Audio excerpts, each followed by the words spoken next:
Hello guys! Kain tayo. Nagluto ako ng giniling.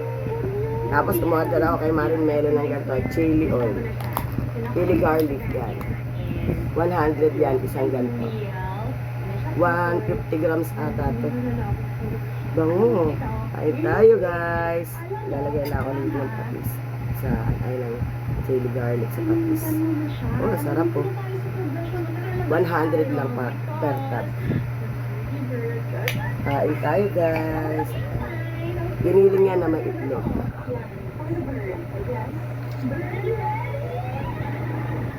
Yep. Kain, kain.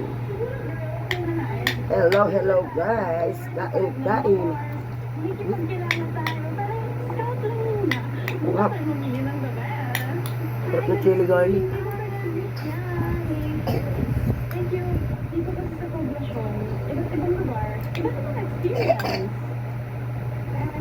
Mura na yun sa 100. Ang mahal kasi ng chili ngayon.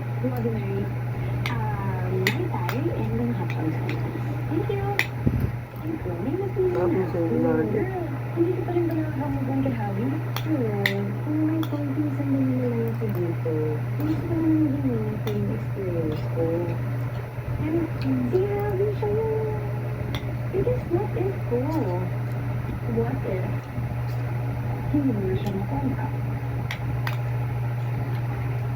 Well... Solid yung sili, oh.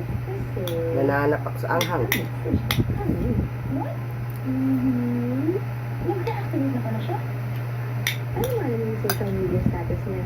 Connected ba? Ano ba? Diba kasi, inad niya ako noon. Well, ako, message niya. Out of the blue. Out of the blue? No. Madami na din to.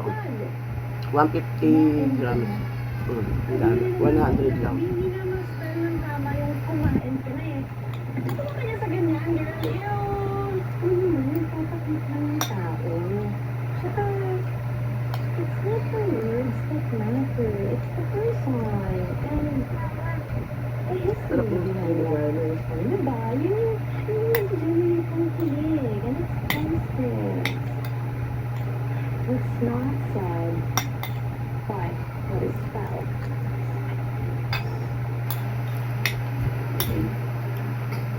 Kung gusto mo siyang magkasama, Gabi, gagawa na lang ako ng ibang plano. Gabi, trust me, partners tayo.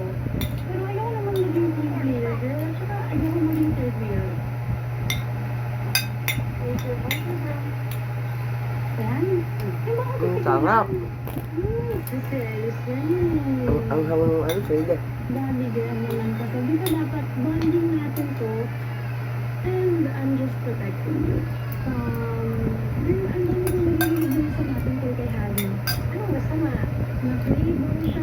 Thank you guys sa panonood. Bye-bye!